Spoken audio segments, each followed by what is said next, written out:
আমাদের সত্যবাদী হতে হবে, ঠিক কিনা বলেন? ইমানের দাবিতে সত্যবাদী হতে হবে। কালকে আমাদের কঠিন ময়দানে আল্লাহ পাক যদি প্রমাণ করতে চান, ইমান তো তোমার নাম ইমান আলী, তাই তুমি বলছো যে আমি ইমানদার, আমি সারা জীবন কেতর আলীর মতো কাজ করেছো, আর এখন ইমান আলী বলে তুমি পরিচয় দিচ্ছ। আসলে ইমানের তো রহস্য তোমার মধ্যে ছিল না, ইমানের কোনো কিছু করো নাই, অথচ তুমি ইমান আলী বলে তুমি কোনাকুনি চাপাকোনা হয়ে মনিরামপুর হয়ে আল্লাহর জান্নাতে চলে যেতে চাচ্ছ। এইভাবে কিন্তু যাওয়া সম্ভব হবে না। হাইরে আব্দুর রহমান নাম দিয়ে কি হইরে কাম, হাইরে আব্দুর রহমান নাম দিয়ে কি হইরে কাম। ছেলে সন্তান জন্ম নিলে নাম রাখিল রহমান, সিয়াম মাসে রাখে না রোজা, সিয়াম মাসে রাখে না রোজা, খায় শুধু বিড়ি পান। হাইরে বাবা রমজান নাম দিয়ে কি হইরে কাম। নামটি কোনো কাম হবে? এই যে আমাদের বাংলাদেশে যে বিচারপতিগুলো টাটকা শয়তানের, এরা কারোর নাম গোলাম রব্বানি, আমি বলছি গোলাম শয়তানি, পাক্কা শয়তান এগুলো। এগুলো শয়তানি ছাড়া এরা কিছুই বোঝে না। আলেম ওলামাদেরকে ফাঁসি দেওয়ার জন্য এরা স্বাচ্ছন্দ্য বোধ করে, আর ফাঁসি যদি দিতে না পারে তাহলে এদের অন্তরে আঘাত লাগে, কলিজায় কষ্ট লাগে। এই মানুষগুলোর নাম শুনলে মনে হয় জান্নাত থেকে একেবারে এই জায়গায় অবতীর্ণ হলো, নাজিল হলো, অথচ পাক্কা শয়তান এগুলো। এজন্য আমি এই কথার সাথে, কবির এই কথার সাথে যথেষ্ট মিল পেয়েছি। আসলে আমাদের এরকম সমাজে অসংখ্য মানুষ আছে যে যারা নাম রেখেছে আব্দুর রহমান, রহমানের কোনো কাজই সে করে না। নাম রেখেছে সিয়াম, রমজান, কিন্তু রমজান মাস আসলে পরে পর্দার মধ্যে ঢুকে চায়ের স্টলের মধ্যে, হোটেলের মধ্যে যে বিড়ি অন্য মাসে যা না খেত তার কাজা তুলে রমজান মাসে, এরকম খাটাস মানুষ যার নামধারীর রমজান আমাদের সমাজে আছে না নাই? জোরে বলেন আছে না নাই? কন্যা সন্তান জন্ম নিলে নাম খাদিজা মারিয়াম, কন্যা সন্তান জন্ম নিলে নাম খাদিজা মারিয়াম। স্বামীর সেবা করে না সে, স্বামীর সেবা করে না সে, না পড়ে না মাঝ কালাম। হাইরে মা মারিয়াম নাম দিয়ে কি হইরে কাম। জোরে বলেন মারহাবা। নাম দিয়ে কোনো কাম হবে না, আপনি শুধু নামে ঈমান আলী হবেন আর কাজ করবেন শয়তানের কাজ। আল্লাহ রাব্বুল আলামিন থাপ্পড় বসি দিয়ে বিনা হিসাবে, বিনা বিচারে আপনাকে জাহান্নামে পাঠিয়ে দিবে। সম্মানিত ভাই বন্ধুগণ, সূরাতুল আনকাবুতের প্রথম দিকে আল্লাহ রাব্বুল আলামিন সে কথাই চমৎকার করে বললেন, আহাসিবান নাসু আইয়ুতরাকু আইয়াকুলু আমান্না ওয়া হুম লা ইফতানুন। জোরে জোরে বলেন আল্লাহু আকবার, আরো জোরে বলেন আল্লাহু আকবার।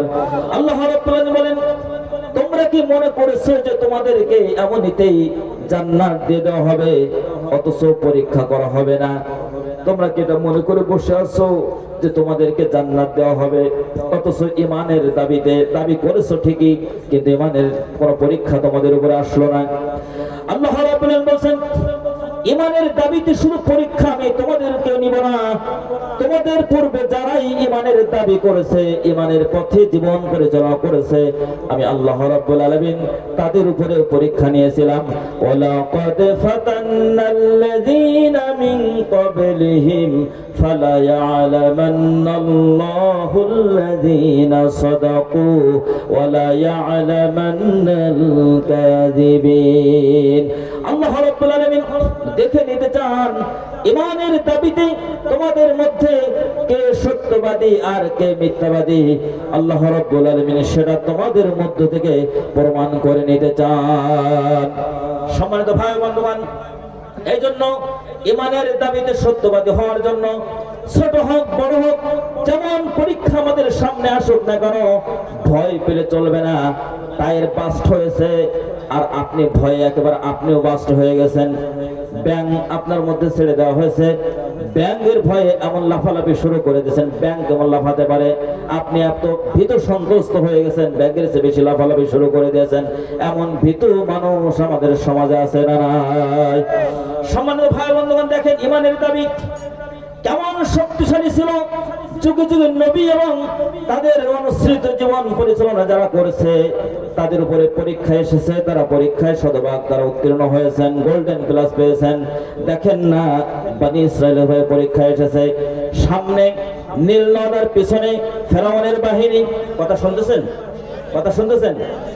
বনি ইসরায়েলকে নিয়ে হযরত মূসা এবং হারুন আলাইহিস সালাম যখন সম্মুখভাবে অগ্রসর হচ্ছেন, সামনে দরিয়া বেড়ে গেল, পিছনে নীল, সামনে দরিয়া, পিছনে ফেরাউনের বাহিনী একেবারে পঙ্গপালের মতো ছুটে আসতেছে। বলেন তো, এমন একটি কঠিন পরিস্থিতির সম্মুখীন যদি আমরা হতাম, উপর থেকে বর্ষণ হচ্ছে, শিলা বর্ষণ হচ্ছে, পাথর বর্ষণ হচ্ছে, নিচে থেকে ভূমিকম্প হচ্ছে, এরকম দেখবেন। আমরা তো দেখেছি আলেম ওলামা মঞ্চে কথা বলছেন, তাদেরকে রেখে ব্যাঙ আর কত লাফাতে পারে, তার থেকে বেশি লাভ দিয়ে মানুষগুলো আলেম ওলামাকে ময়দানে রেখে, মঞ্চে রেখে তারা আগে ভেগে চলে যায়, আছে না নাই? কিন্তু সম্মানিত ভাইরা, যারা মুমিন তারা ভীত সন্ত্রস্ত হয় না, নবীদেরকে তারা ছেড়ে কখনো চলে যায় নাই। নবীদের সাথে জীবন এবং সম্পদ সবকিছু দিয়ে, জীবনের শেষ রক্তবিন্দু দিয়ে তারা নবীদের সাথেই তারা থেকেছেন। হযরত মূসা আলাইহিস সালাম যখন তার অনুসারীদেরকে নিয়ে তিনি মিশর থেকে বেরিয়ে এসেছেন, সামনে পড়ে গেছে নদী, পেছনে ফেরাউনের বাহিনী। এমন একটি কঠিন পরিস্থিতি যখন সম্মুখীন হলেন, তখন হযরত মূসা আলাইহিস সালামের সাথীরা বলল, ও মূসা ইন্না লামুদরাকুন, ও মূসা আমরা তো ধরা পড়ে গেলাম। আমরা কি পড়ে গেলাম? আমরা ধরা পড়ে গেলাম। সামনে দরিয়া কেমনে পার হব, আর পেছনে এই যে ফেরাউনের গোষ্ঠীরা যেভাবে ধাওয়া শুরু করে দিয়েছে, আমরা এই পথ, আমরা তো এখন যাক গোলামি করে হলেও জীবনটা বাঁচত, কিন্তু তোমার সাথে এসে আমরা এমন একটা পরিস্থিতির শিকার হলাম, এখন হয়তো আমাদের জীবনটাও বাঁচবে না। এরকম কঠিন পরিস্থিতি মূসা আলাইহিস সালামকে তারা ওইভাবে বকুনি শুরু করে দিয়েছে, তিরস্কার করছে, যে যেমনে পারে সে সেমনে করছে। এই কঠিন পরিস্থিতি আপনি হলে, আপনি যদি পড়তাম, আপনি কি বলতাম? কিন্তু এই কঠিন পরিস্থিতিতে পয়গম্বর হযরত মূসা আলাইহিস সালাম বললেন, কাল্লা ইন্না মাইয়া রাব্বি সায়াহদিন। জোরে বলেন আল্লাহু আকবার। তিনি বলেন, না না, কোশ্চেন করেও না, আল্লাহ রাব্বুল আলামিন আমাদের পথ দেখাবেন, আল্লাহ পাক আমাদের পথ দেখাবেন। নারায়ে তাকবীর, নারায়ে তাকবীর। সামনে দরিয়া, পেছনে ফেরাউনের বাহিনী। এই কঠিন পরিস্থিতিতে আমরা হলে তো বাস্ট হয়ে যেতাম।